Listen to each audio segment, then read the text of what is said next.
काशीत काशीत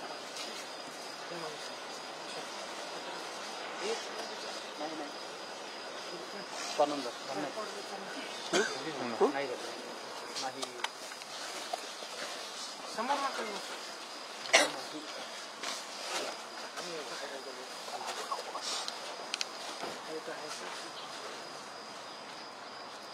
दादा थोडं मागवा तुम्ही मागे बदरी समझ इतर आपल्याला काय झाल्यानंतर आपण पाहतोय सरांगी पाटील दाखल झाले आणि त्यांना पाहताच सरपंच संतोष देशमुख यांचे बंधू धनंजय देशमुख यांना अश्रू अनावर झाले. त्यांना त्यांची गळाभेट घेत अगदी धाय मोकलून ते रडताना दिसले. ढसाढसा ते रडले. मी कालच संपलोय दादा असं ते म्हणतायत आणि इतके दिवस जो लढा चालू होता तो आता सहन होत नाही असंही ते म्हणालेत. आपल्या संपूर्ण भावना त्यांनी जरांगे पाटलांकडे व्यक्त केलेल्या आहेत. अतिशय हृदयद्रावक असे फोटो संपूर्ण जे काल पुढे आलेले आहेत ते पाहून नेमकं देशमुख कुटुंबियांच्या घरची अवस्था काय होत असेल, घरच्यांच्या मनाची स्थिती काय असेल याचा विचारही करणं अवघड आहे.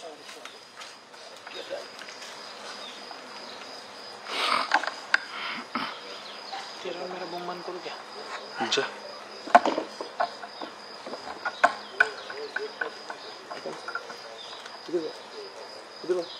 माझं पण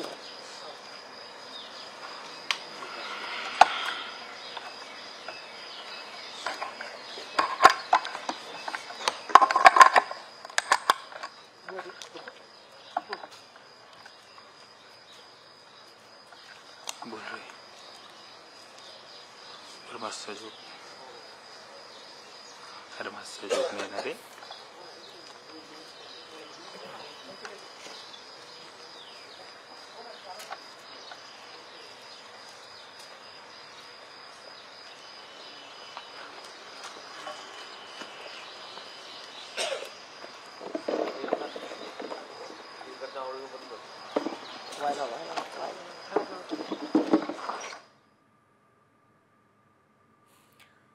किती त्रास झाला असेल माझ्या भावाला असं म्हणताना जेव्हा धनंजय देशमुख हे जरांगेंच्या गळ्याला लागले तेव्हाच त्यांचा कंठ किती दाटून आला हेही आपण पाहतोय.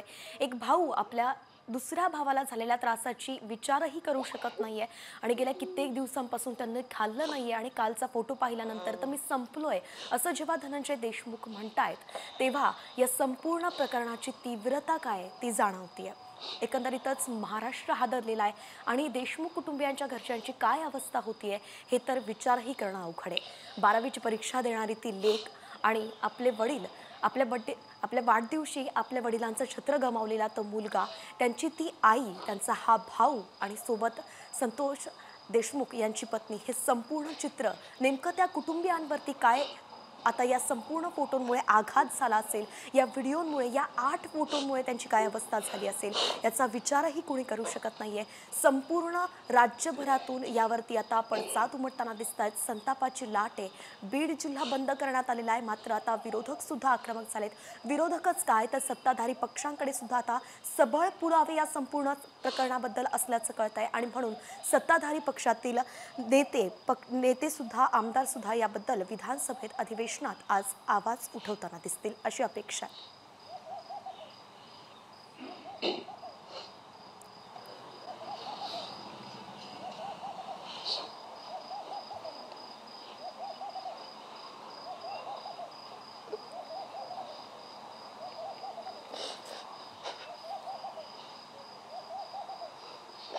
तिला वाटलं असं कुठून तरी मला वाचवी आपण पोलिसांच्या भरोश्यावर बसलेलो. आईला म्हणतो मी, आई झाला का आपला.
डोळ्यात पाणी फिरवलं, पाणी फिरव डोळ्यात.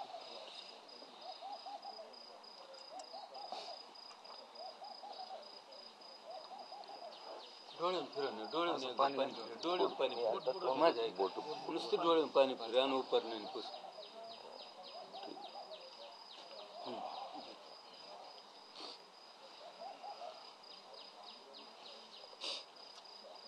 दादा घरात कोणाकडेच भूक वाटत नाही. सगळे झोपत आल्यावर जातोय घरी, गपचिप झोपतोय त्यांच्या चेहऱ्याकडे बघून. मला काहीच बोलता येत नाही घरी. लहान पोराला म्हणलं शाळेत जा, आई म्हणली नाही. म्हणलं अन्न आल्यावर जाणार आहे मी. कसं सांगणार आहे मी सगळ्यांना? मी काय मोठा माणूस आहे खाली? माझा दादा सगळ्यात मोठा होता. रडू नको, अजिबात रडू नको तू. ती आपल्याकरता आली तर तू त्यांच्या पुढे ती आजारी येते.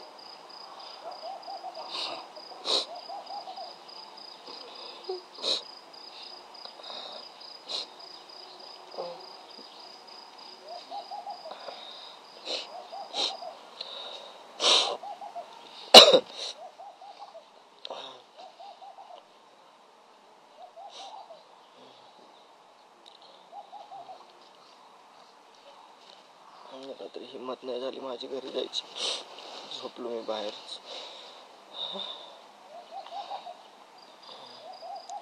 लेकरं माझ्याकडे बघतेत, आई बघते, वडील बघतेत काय करायला आहे, कुठं चाललाय. मोकळं रडायचं पण अधिकार माझा काढून घेतलाय. मला रडत सुद्धा नाही येत.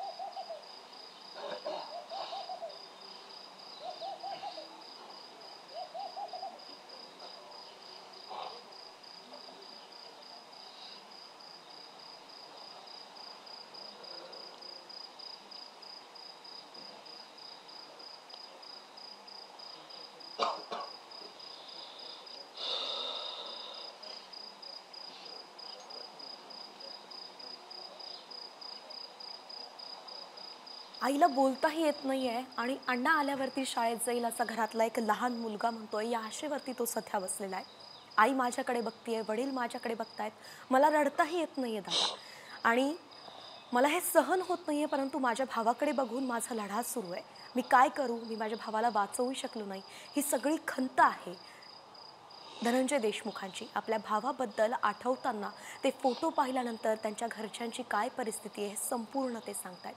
ही शांतता जी सध्या आपण ऐकतोय, जाणवतोय, फक्त आवाज येतोय धनंजय देशमुख यांच्या अश्रूंचा, त्यांचा जो बांध फुटलाय भावनांचा त्याचा. परंतु आजूबाजूला जी फक्त शांतता आहे, निशब्द शांतता आहे, ती मन हेलावणारी आहे, मनाला चीर पाडणारी आहे. इतक्या अमानुष पद्धतीनं संतोष देशमुख यांची हत्या करण्यात आली आहे.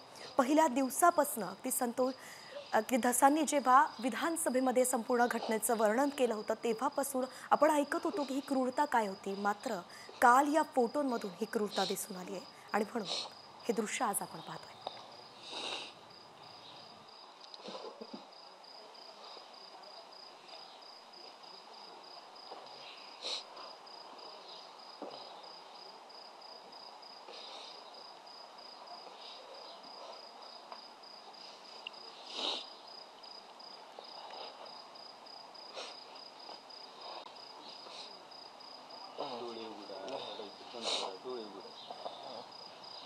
डोळे उघडत बरं बघा, पाटलांना बघा.